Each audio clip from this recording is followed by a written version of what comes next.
Mastering Self-Discipline, the Key to Achieving Anything. By Audible Insights Introduction. You tell yourself you'll start tomorrow. You set goals, make promises, and visualize a better version of yourself. One who follows through, who doesn't make excuses, who finally breaks free from the cycle of inconsistency. But when the time comes to act, resistance creeps in. You feel exhausted before you even begin. You push things off, rationalizing that the timing isn't right, that you'll be more prepared later. Days turn into weeks, weeks into months, and before you know it, you're back where you started, feeling frustrated, guilty, and wondering why you can't just do what you say you're going to do. This isn't just a lack of discipline. It's a pattern, a deeply ingrained loop of hesitation, avoidance, and self-doubt. A cycle that feels impossible to break because every time you try, the same obstacles resurface. One part of you wants to change, but another part resists, convincing you that discipline is just too hard, that you're not naturally wired for it, that something is wrong with you. Nothing is wrong with you. You don't lack discipline because you're weak. You struggle with discipline because no one has ever shown you how to develop it in a way that actually works. Self-discipline isn't about forcing yourself to act through sheer willpower. It's about rewiring the way you think, shifting your identity, and removing the internal resistance that keeps pulling you back to old habits. The problem isn't that you don't know what to do, it's that you don't know how to make yourself do it consistently. That's what this book will change. This is not another motivational guide filled with cliches or quick-fix productivity hacks that work for a few days but eventually fade. This is a complete, permanent shift in how you approach discipline. You will not rely on fleeting motivation or force yourself into temporary change. Instead, you will learn how to transform discipline into a natural, effortless part of who you are. Throughout this audiobook, you'll uncover why traditional approaches to self-discipline fail, and how to replace them with strategies that align with how your mind actually works. You'll learn why motivation is unreliable, why willpower alone will never be enough, and why some people seem to have discipline effortlessly while others struggle endlessly. More importantly, you'll learn how to become the type of person for whom discipline is no longer a struggle, but a way of life. This is not about forcing yourself into change. This is about stepping into a new reality where discipline is no longer something you fight for. It's something you simply are. It's time to stop hoping you'll be more disciplined someday. It's time to become the person who follows through, the person who doesn't wait for the right moment. The person who takes control of their life, their habits, and their future. You are about to learn how. Chapter 1. The Illusion of Willpower. You've been told that self-discipline is a matter of willpower, that the reason you struggle is because you don't have enough of it. That if you just tried harder, if you just pushed yourself a little more, you'd finally break through. But here's the truth. Willpower is unreliable, it fluctuates, it fades, it gets exhausted, and when you depend on willpower alone to drive discipline, you set yourself up for failure. Think about how many times you've started something with the best intentions, feeling motivated and ready to take action. Maybe it's a new fitness routine, a daily reading habit, or a plan to finally get organized. At first, you stick with it, but then, almost inevitably, your energy dips. You feel overwhelmed. Resistance sets in. Suddenly, that thing you were so excited about feels impossible. You tell yourself you'll pick it back up tomorrow, next week, when life isn't so busy. But deep down, you know the cycle is repeating itself again. And every time it happens, it reinforces a dangerous belief that you're just not disciplined enough, that something is missing in you, that you don't have what it takes.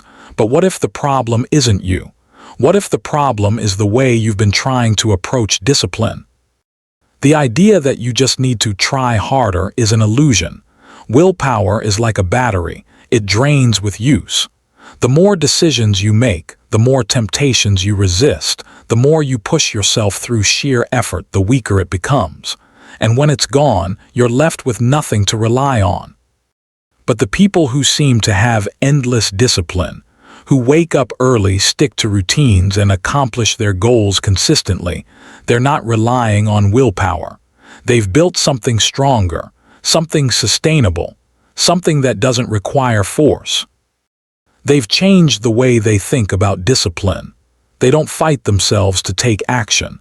They've trained themselves to make action automatic. And that's exactly what you're going to do.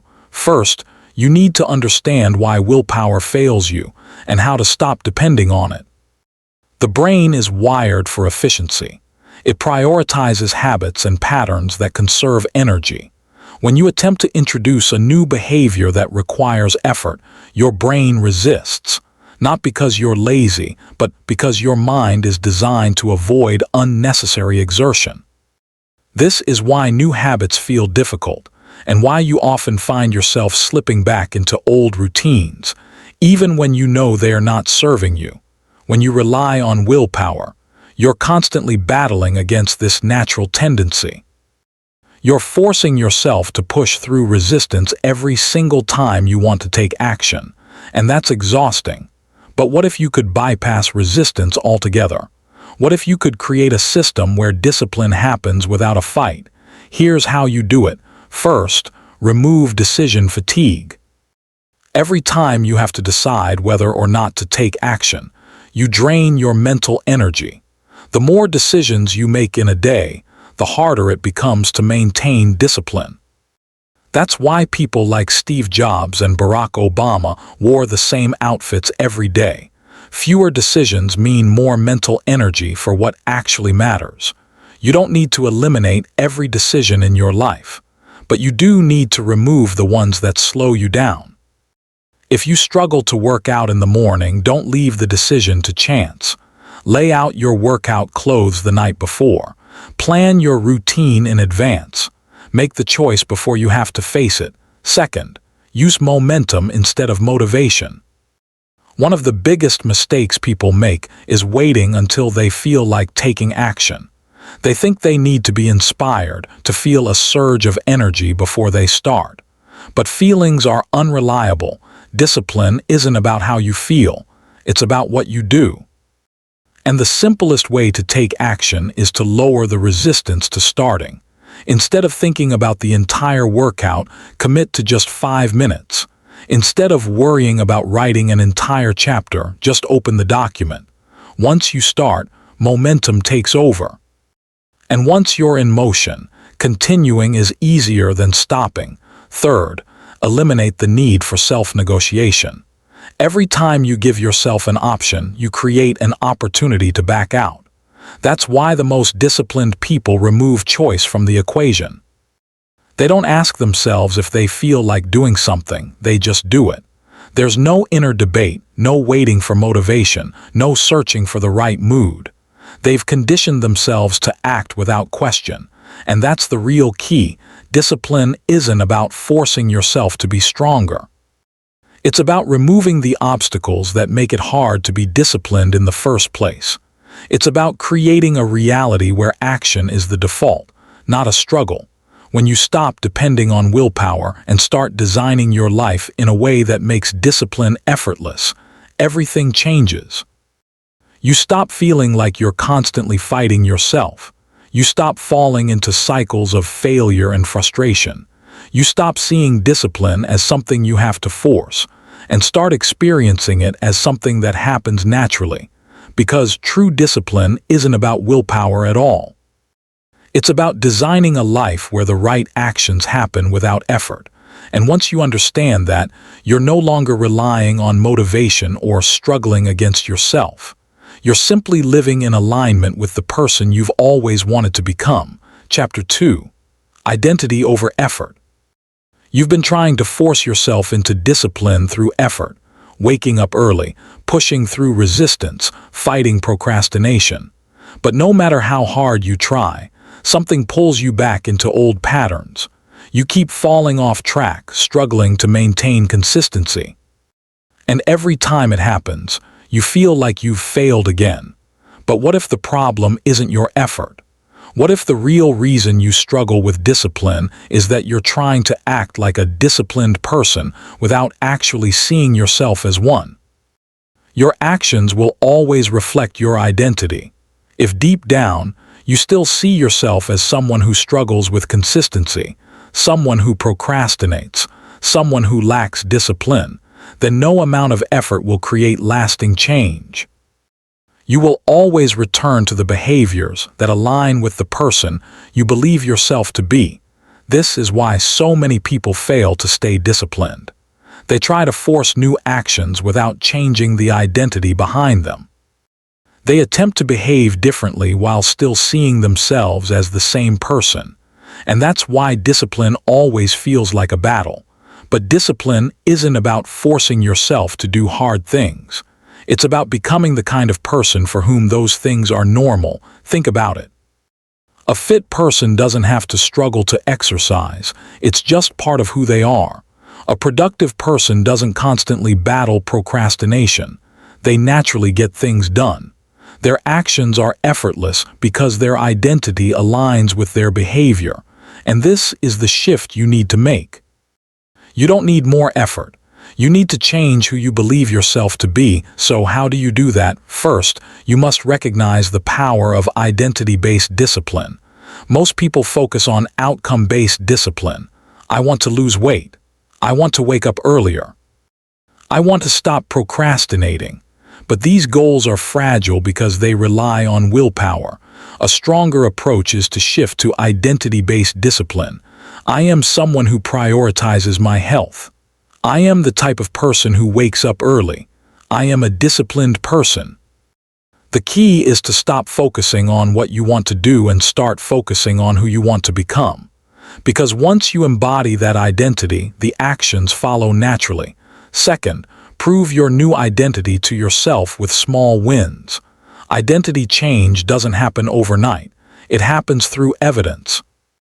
Every time you follow through on a disciplined action, you reinforce your new identity.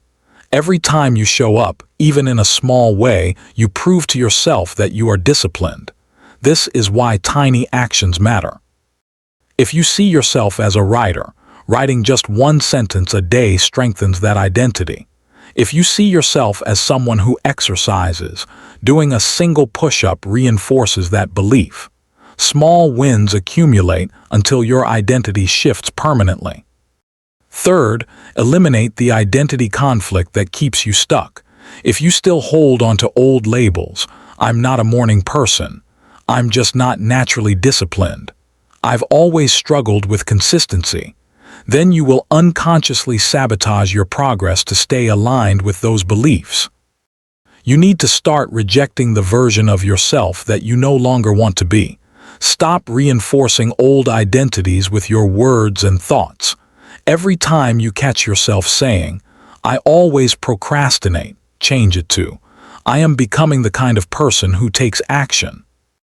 Every time you think, I can't stick to anything, remind yourself, I am proving to myself every day that I follow through.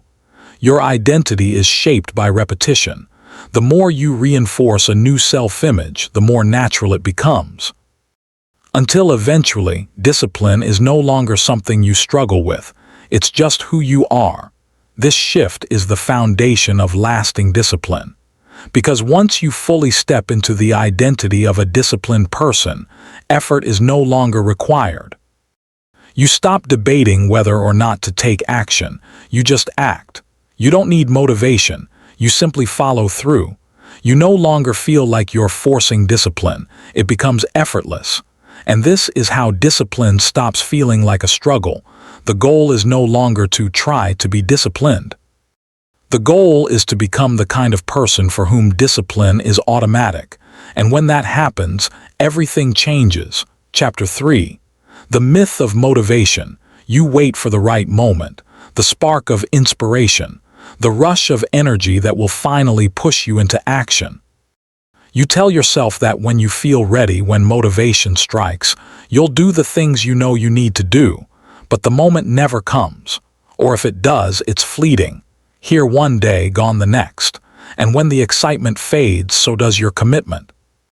You fall back into old habits, waiting for the next surge of motivation to get you started again. This is the trap of motivation.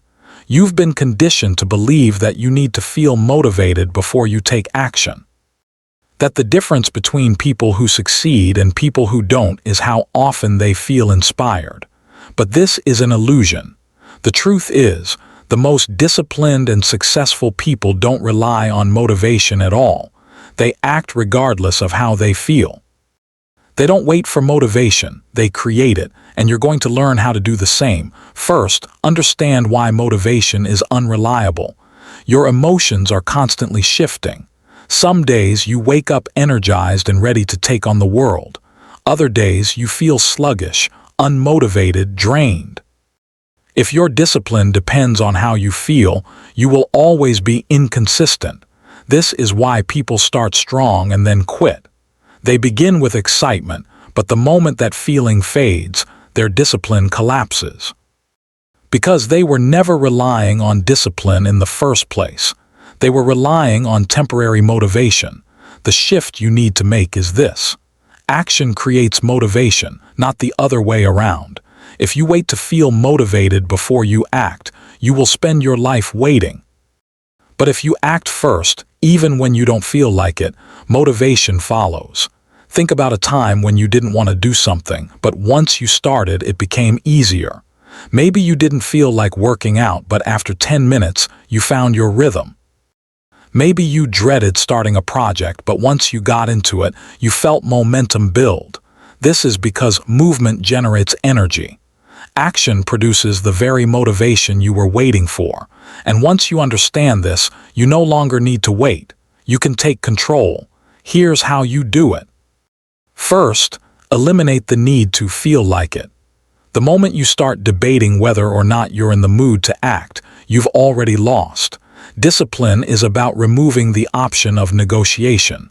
The more you train yourself to act without question, the easier it becomes. You stop making excuses and you start following through. Second, use the 2-minute rule. When you don't feel like doing something, commit to just 2 minutes of it. This eliminates resistance and bypasses the need for motivation. If you tell yourself you only need to do 2 minutes of work, it feels easy. But once you start, you almost always keep going. This is how you trick your brain into action. Instead of trying to build motivation, you simply begin. You reduce the friction to starting, and once you're in motion, your mind adapts. Third, create a system that makes action automatic. The less you rely on decision-making, the more consistent you become. If you schedule your workout at the same time every day, it becomes routine. If you commit to writing 1 page every morning, it becomes habit. Over time, discipline replaces motivation. The goal is to make discipline so ingrained that action happens without thought.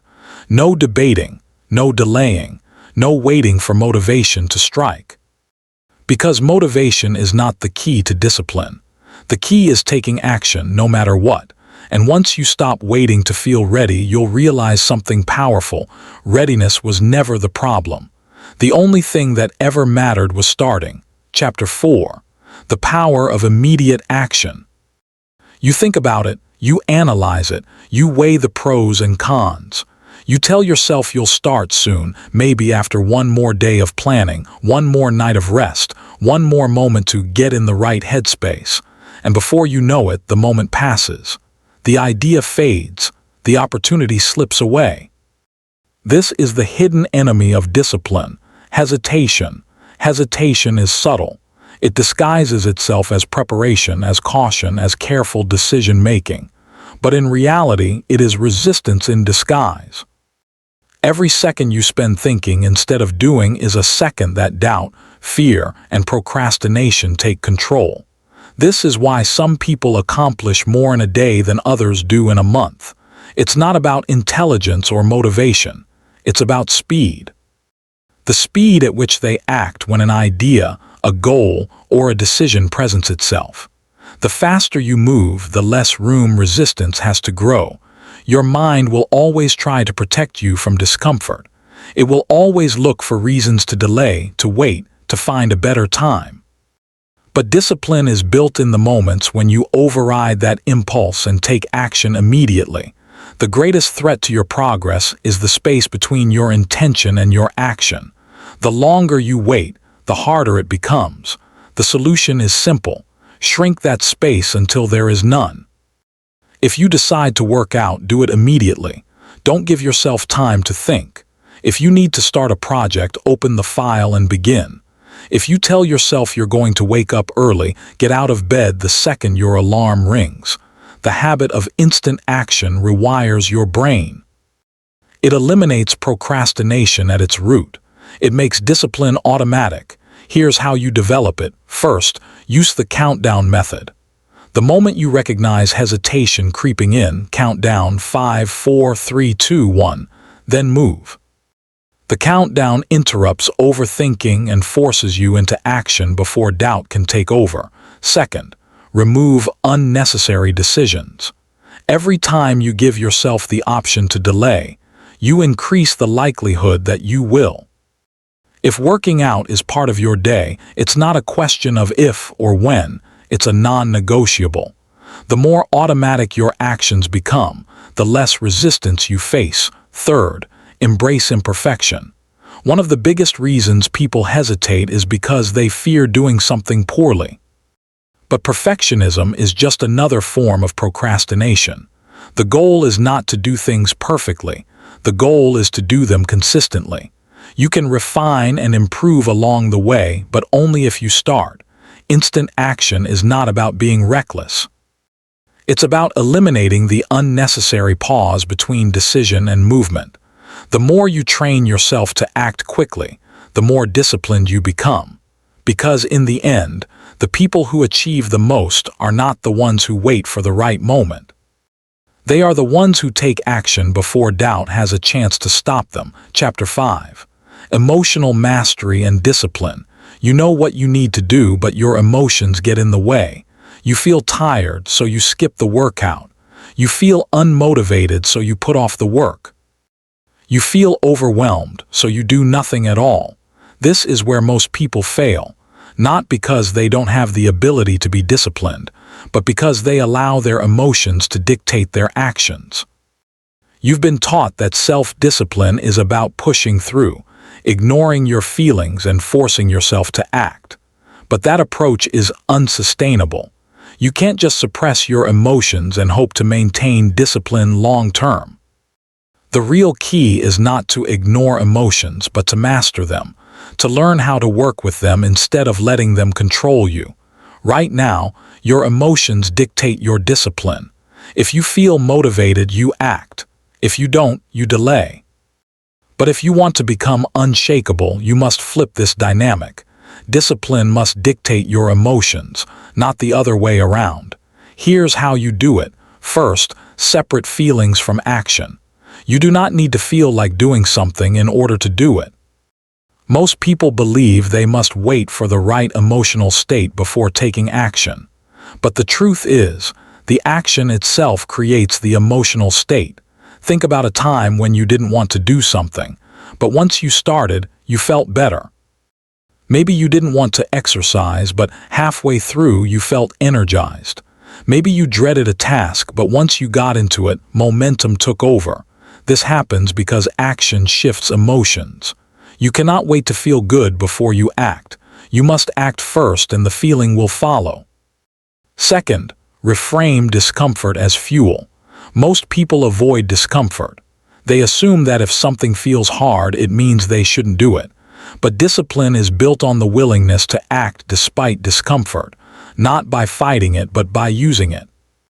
Instead of seeing discomfort as a signal to stop, train yourself to see it as proof of growth. When you feel resistance, tell yourself, this is where the breakthrough happens. When you feel tired, remind yourself, this is when it counts the most. The moment when you want to quit is the moment when discipline is truly built. Third, develop emotional resilience. Discipline is not about eliminating emotions.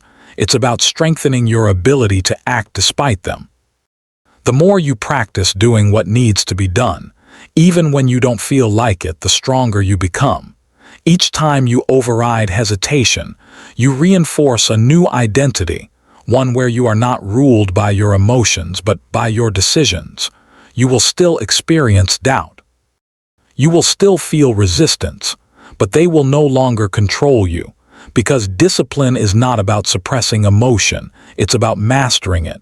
And once you master your emotions, you master your actions. And when you master your actions, there is nothing you cannot accomplish. Chapter 6. Reprogramming your triggers. Every habit, every action, whether productive or destructive, is triggered by something. You don't procrastinate randomly. You don't lose discipline by accident. There is always a cause, a starting point, a subconscious cue that sets your behavior into motion. The problem is, most people are completely unaware of their triggers. They think discipline is about willpower, about trying harder, when in reality, their environment, routines, and mental patterns are constantly nudging them toward failure before they even realize it. Right now, there are triggers in your life that are reinforcing bad habits, weakening your discipline, and keeping you stuck in cycles of inconsistency. And until you reprogram those triggers, discipline will always feel like a struggle. But once you do, self-discipline becomes automatic. The key to breaking bad habits and reinforcing good ones is not about forcing change. It's about changing what leads to the action in the first place. Here's how you do it. First, identify your negative triggers.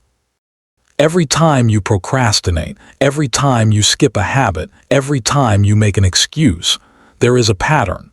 Maybe it's a specific time of day, a certain emotional state, or an environmental cue. You always reach for your phone when you sit on the couch. You put off tasks the moment you feel overwhelmed. Do you find yourself snacking every time you watch TV? These are not random occurrences. They are conditioned responses. Your brain has been trained to associate certain actions with specific triggers. And as long as those triggers exist unchanged, the behavior will continue. To break the cycle, you must catch the trigger in the moment. The next time you notice yourself falling into an undisciplined habit, stop and ask, what just happened? What led to this action? What was I feeling, thinking, or doing before this? Once you recognize the triggers, you can control them. Second, interrupt the pattern. A trigger only has power if it leads to an automatic response. But if you can insert even a tiny moment of awareness between the trigger and the action, you take back control. This can be as simple as a 5-second pause. The moment you feel the urge to check your phone, put off a task, or skip a commitment, stop, count down from 5, and ask yourself, is this really the action I want to take? That moment of interruption gives you a choice. And the more you interrupt old patterns, the weaker they become. Third, replace the trigger with a new response. Breaking a bad habit is not enough. You must replace it with something better. If stress triggers procrastination, train yourself to take one small action instead. If sitting on the couch triggers mindless scrolling, create a rule that you'll read a page of a book first. If boredom triggers snacking, replace it with a quick walk or deep breaths. The goal is to rewire the association. Over time, the new response becomes automatic. The same way your brain once turned stress into avoidance, it will now turn stress into action. This is how you make discipline effortless. Not by relying on willpower, but by changing the conditions that dictate your behavior.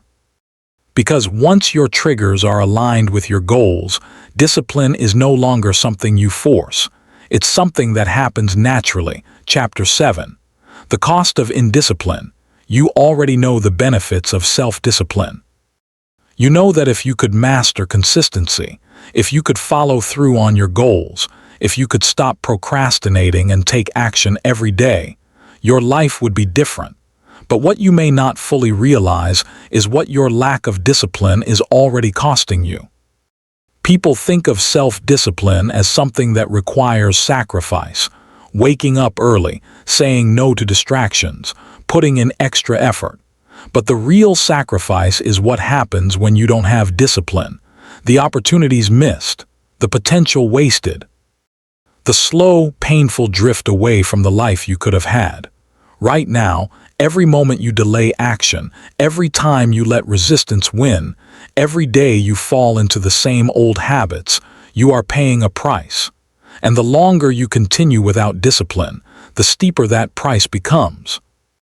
You don't just lose time, you lose confidence.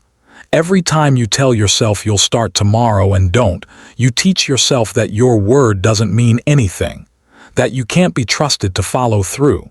And over time, this erodes your self-respect, making it even harder to change. You don't just lose progress, you lose momentum. Every time you stop and start again, you waste energy rebuilding what you could have already had. You reset your progress over and over, never moving beyond the starting line, trapped in a cycle of failure and frustration. And worst of all, you don't just lose opportunities. You lose belief in yourself. The biggest cost of indiscipline is that it convinces you that you are incapable of being the person you want to be. And once that belief takes hold, it becomes your reality. But here's the truth. You are not incapable. You are not lazy. You are not broken. You have simply been underestimating the weight of your inaction. Once you truly understand what indiscipline is costing you, staying the same is no longer an option. The discomfort of discipline is temporary. The regret of inaction lasts forever. So how do you break free first? Make the cost of inaction real. The reason people stay stuck is that they never fully acknowledge the consequences of their choices.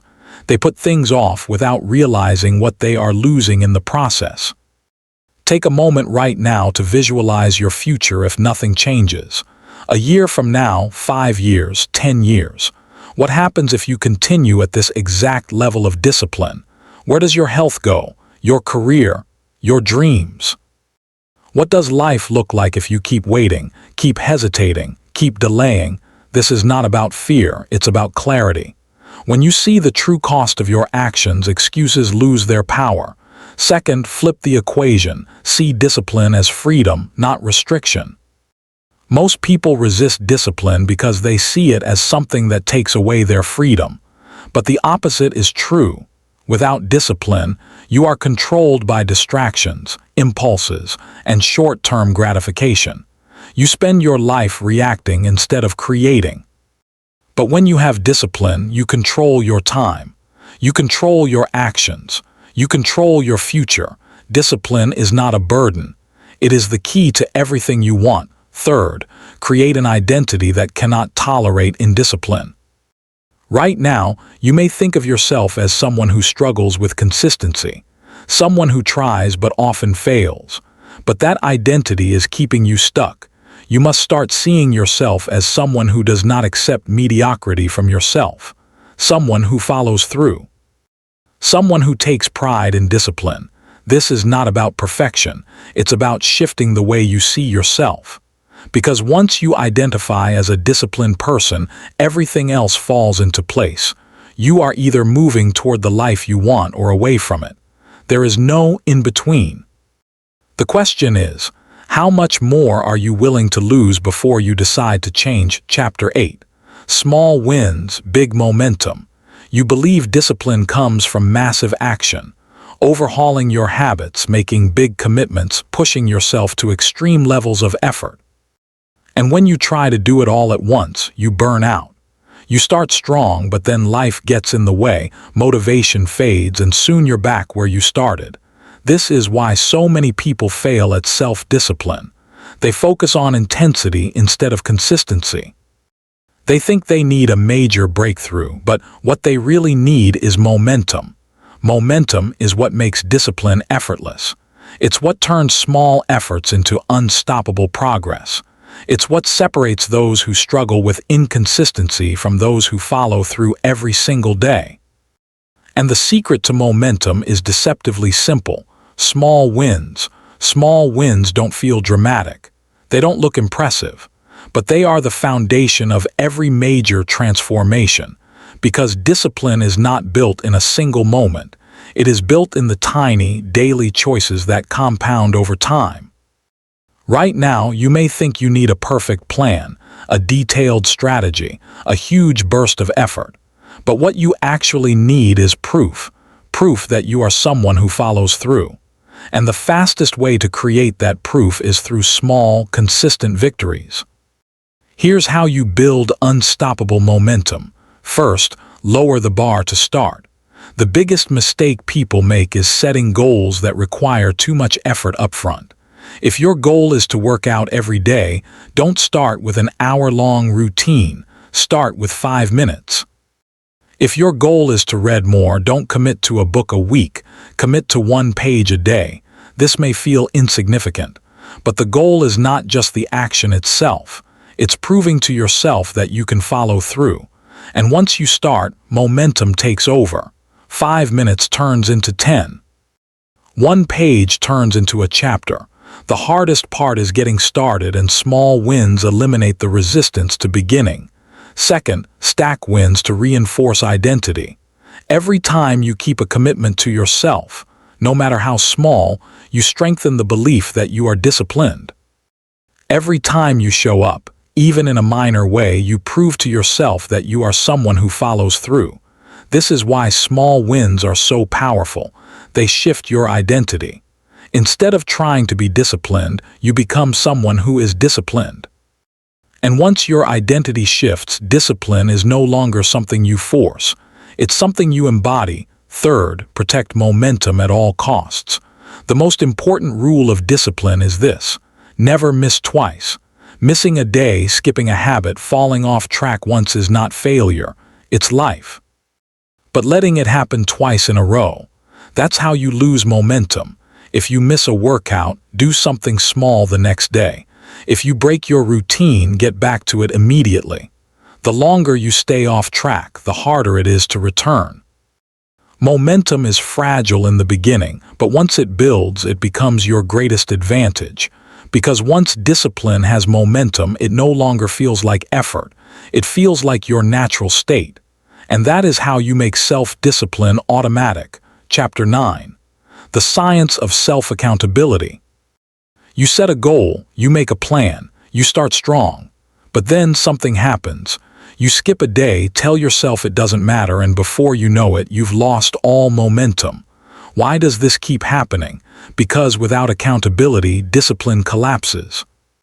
Most people think discipline is about willpower, but willpower fades. Motivation fluctuates. If you rely on internal force alone, you will always struggle to stay consistent. The most disciplined people in the world don't just have habits. They have systems of accountability that eliminate the need for constant willpower. Because true discipline is not about trying harder. It's about setting up conditions that make success inevitable. Right now, you have too many escape routes, too many ways to let yourself off the hook. If you want to master self-discipline, you must create an environment where failure is difficult and consistency is automatic. Here's how you do it. First, set external commitments. When a goal only exists in your head, it's easy to ignore. But when you commit to someone else, when you create an expectation outside of yourself, the weight of responsibility increases. This is why people who train with a partner are more consistent. It's why public declarations of goals increase follow-through. When you make failure visible, you make success the default. You don't need a large audience, just one person who expects you to follow through. A coach, a friend, a community. Someone who holds you to your word so that quitting is no longer an option. Second, track everything. What gets measured gets improved. Most people assume they're being disciplined, but when they look back, they see inconsistency. Memory is unreliable, real data is not. Start tracking your discipline. If you're building a habit, use a daily streak tracker. If you're working toward a goal, document every step. The act of tracking alone increases accountability. It creates awareness, momentum, and a deep connection to your progress. Third, eliminate loopholes. Right now, you have built-in excuses. Little ways you justify skipping, delaying, or taking a break. The problem is, every time you allow an excuse, you reinforce the habit of inconsistency.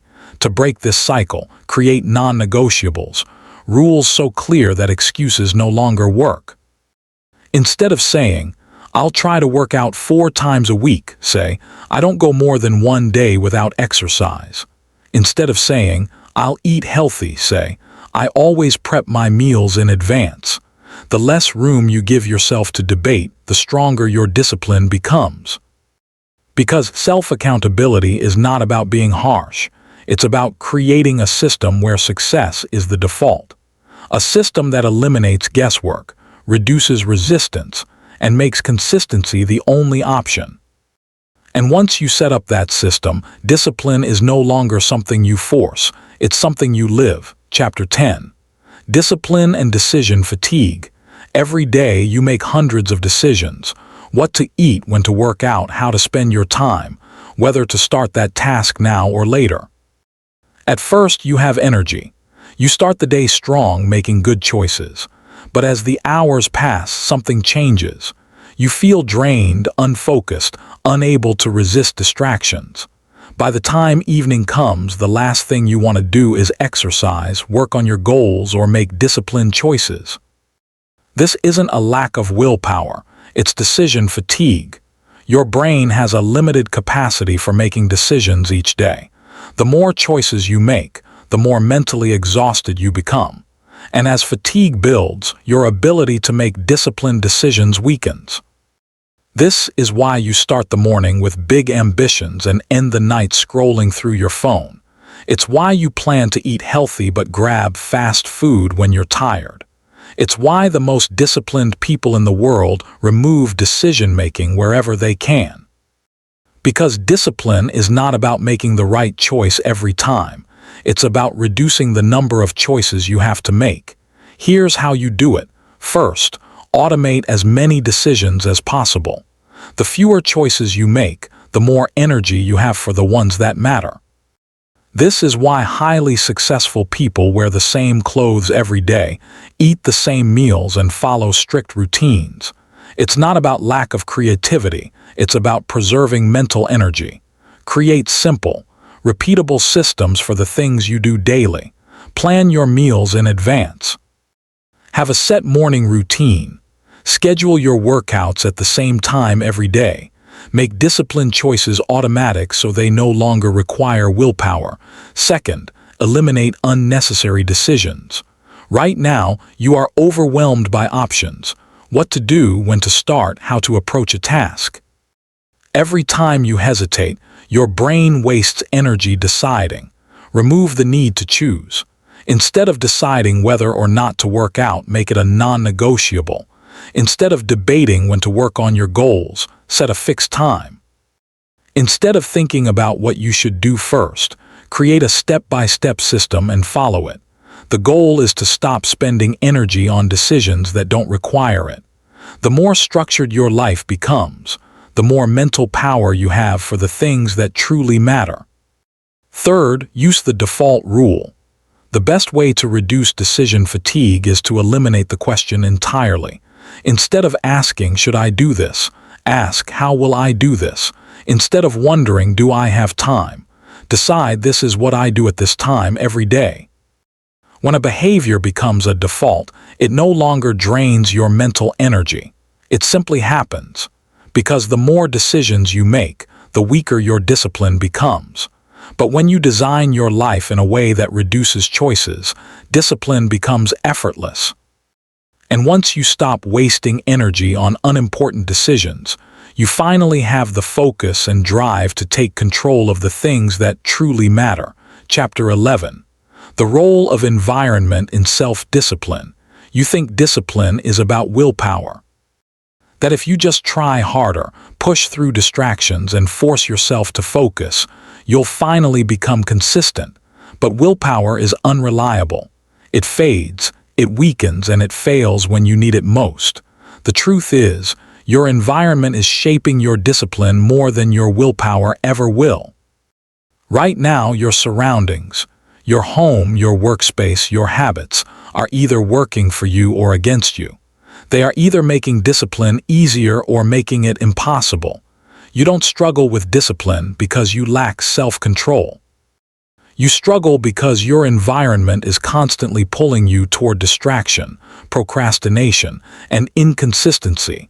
If you want discipline to become effortless, you must stop relying on willpower and start designing an environment that makes success automatic. Here's how you do it. First, remove friction from positive habits. Most people fail at discipline because the things they need to do feel difficult to start. If working out requires finding the right clothes, clearing space, and setting up equipment, you're less likely to do it. If eating healthy means cooking an elaborate meal every time, you'll default to convenience food. The solution is making good habits easy to begin. Lay out your workout clothes the night before. Keep a water bottle on your desk. Prepare healthy meals in advance. If an action requires less effort, you are far more likely to do it.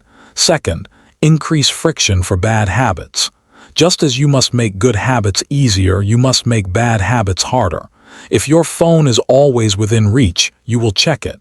If junk food is in the pantry, you will eat it. If your TV remote is right next to you, you will watch instead of work. Discipline is not about resisting temptation, it's about avoiding it. Delete apps that waste your time. Move junk food out of sight. Keep your phone in another room while working. The harder it is to engage in a bad habit, the less likely you are to do it. Third, surround yourself with disciplined people. Your habits are not just influenced by your physical space, they are shaped by the people around you. If you spend time with disciplined, action-oriented people, their habits will rub off on you. If you surround yourself with people who procrastinate, complain, or lack direction, you will unconsciously adopt their patterns. Find people who embody the discipline you want. Join communities that prioritize consistency. Cut out influences that encourage distraction and delay. Because the fastest way to change your habits is to change your environment, including the people in it. You cannot rely on willpower alone. You must create a world where discipline happens by default. A world where doing the right thing is easier than doing the wrong thing. Because once your environment is aligned with your goals, discipline is no longer a struggle. It's a natural consequence of your surroundings. Chapter 12. The secret to long-term discipline. Discipline isn't about starting strong, it's about staying consistent.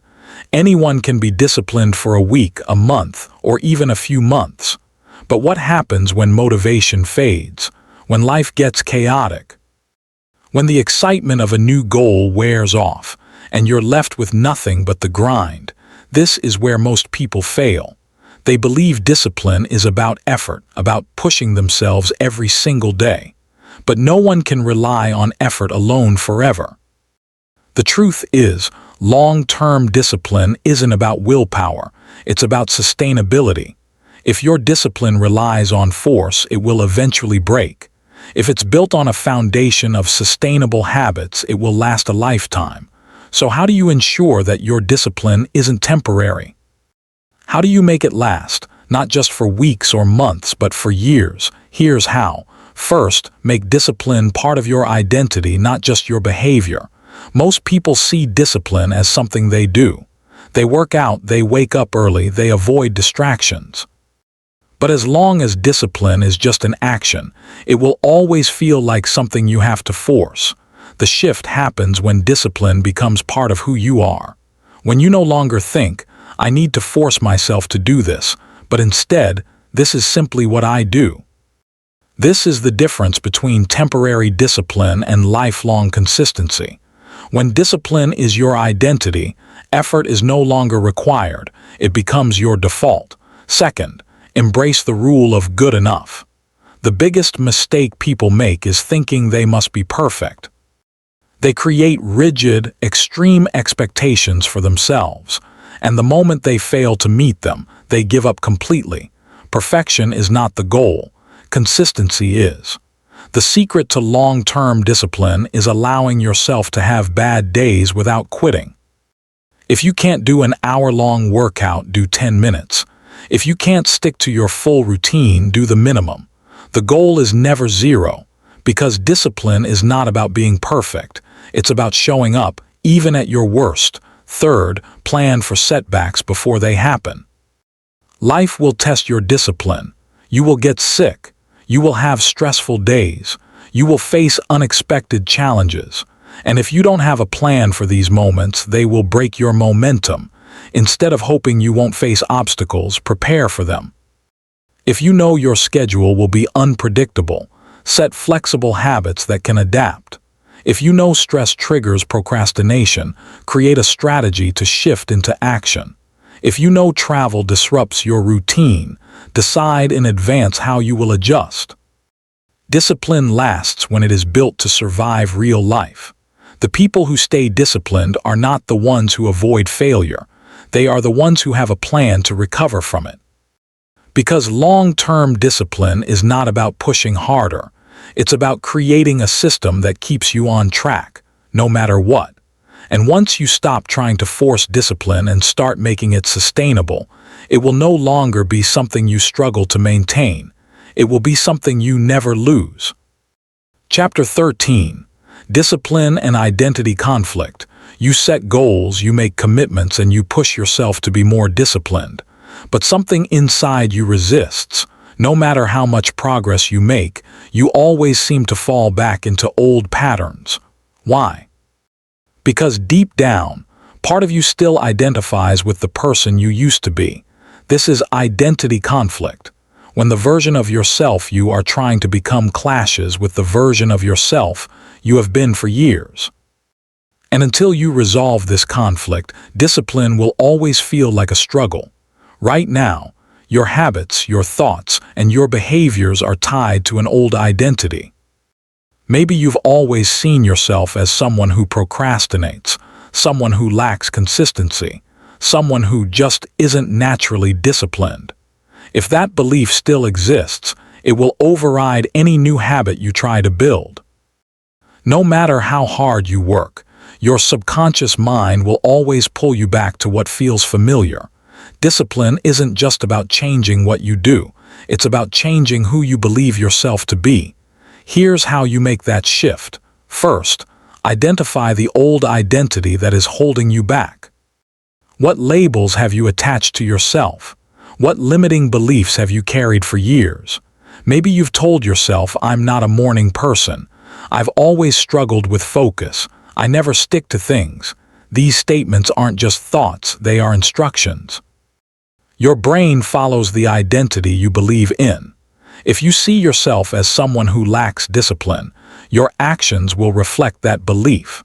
To break free, you must stop reinforcing the old version of yourself. The next time you catch yourself saying, I always procrastinate, correct it.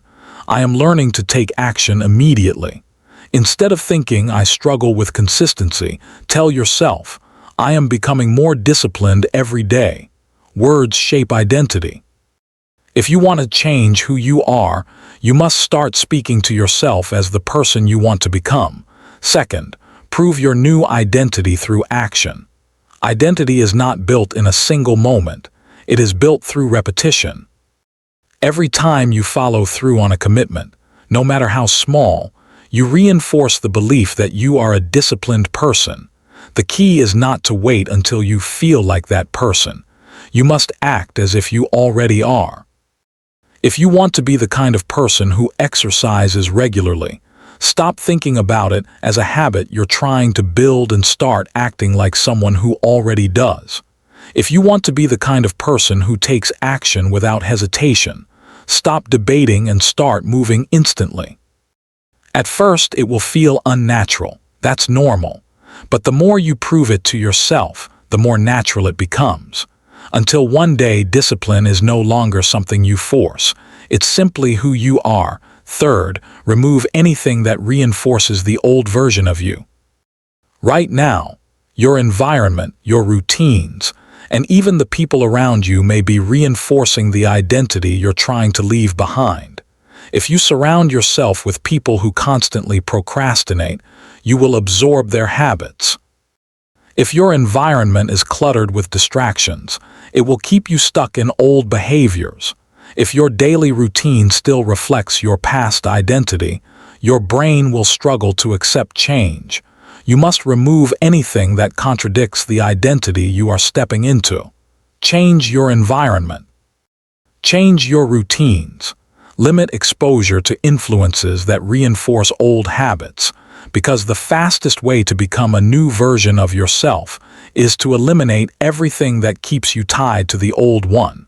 Once your identity aligns with discipline, you no longer have to force it.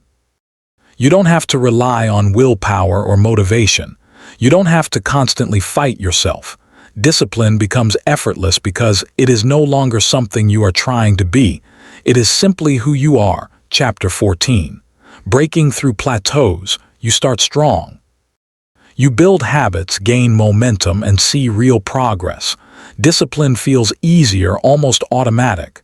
But then everything slows down. The excitement fades. The progress stops. You feel stuck, unmotivated, frustrated. You're doing the same things, but they aren't working like they used to. This is the plateau, the silent killer of discipline. Most people assume that if they hit a plateau, something is wrong. They think they've failed, that they're not trying hard enough, that maybe they're just not meant to succeed. But plateaus are not signs of failure. They are signs of progress.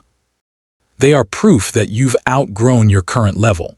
And breaking through a plateau is not about pushing harder. It's about adapting smarter.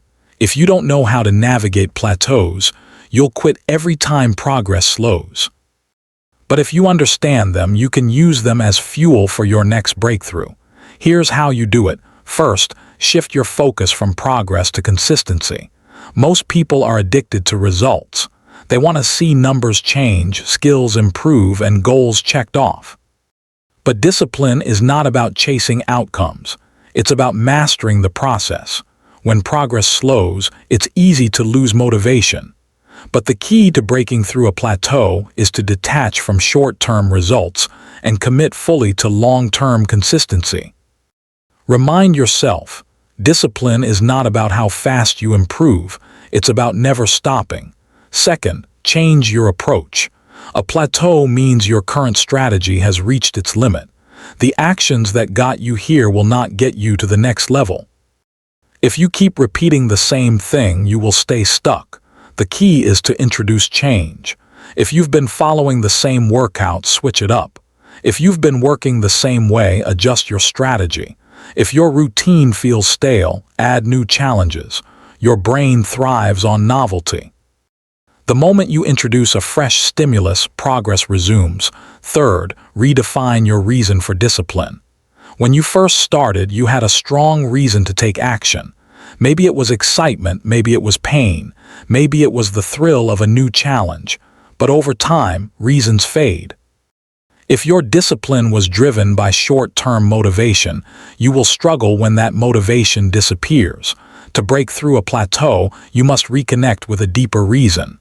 Why does this matter to you? What is at stake if you quit? What kind of person are you becoming through this process? If your reason is strong enough, no plateau will stop you, because the people who succeed are not the ones who avoid plateaus. They are the ones who refuse to let them define their limits. Every plateau is a test of whether you are truly committed or just interested. A test of whether you are willing to adapt or stay comfortable. If you keep going, if you refuse to quit, you will break through. And once you do, discipline is no longer something you struggle with. It is something you trust. Because no matter how hard it gets, you will always find a way forward. Chapter 15. The Art of Unshakable Self-Discipline. You've learned how to break free from the illusion of willpower, how to shift your identity, how to act without waiting for motivation, and how to build discipline that lasts. But the final step is mastering unshakable self-discipline, the kind of discipline that doesn't break under pressure, that doesn't fade when life gets hard, that becomes the core of who you are. Most people see discipline as something they need to control themselves, a constant battle against distractions, urges, and laziness. But true self-discipline is not about restriction. It is about freedom. When you are truly disciplined, you don't feel trapped by routines. You are liberated by them. You don't feel like you're forcing yourself to act. You simply act.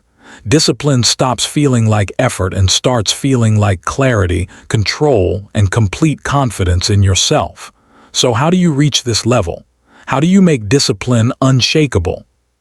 First, make discipline your default, not a choice. The people who struggle with discipline constantly ask themselves, should I do this today? Do I feel like it? Can I make an exception just this once? These questions kill consistency. Because every time you debate with yourself, you create an opportunity to fail. Unshakable discipline means eliminating the debate. It means deciding this is what I do. There is no discussion. There is no other option. You don't wake up and wonder if you should brush your teeth. You just do it. That's the level of automatic discipline you need to reach. Second, detach from your emotions and commit to action. The biggest enemy of discipline is allowing feelings to dictate behavior. The moment you wait to feel like it, you have already lost. Discipline is about trusting action over emotions. You don't need to feel motivated to act. You don't need to be in the right mood. You simply do what needs to be done because that's who you are. Every time you override hesitation, you strengthen the part of you that leads instead of follows. Third, accept that discipline is a lifelong practice. There is no final stage of discipline where everything becomes easy forever. There will always be challenges. Life will always throw obstacles in your way. But once you have unshakable self-discipline, none of that matters. Because no matter what happens, no matter how tired you are, how busy you get, how difficult life becomes, you will still take action. You will still follow through. You will still show up because that's what disciplined people do. This is the final shift. Discipline is no longer something you try to have. It is no longer something you fight for. It is who you are. And once discipline is your foundation, there is nothing you cannot achieve. No goal is too big. No challenge is too hard. No setback is strong enough to break you. Because the moment you master discipline, you master yourself.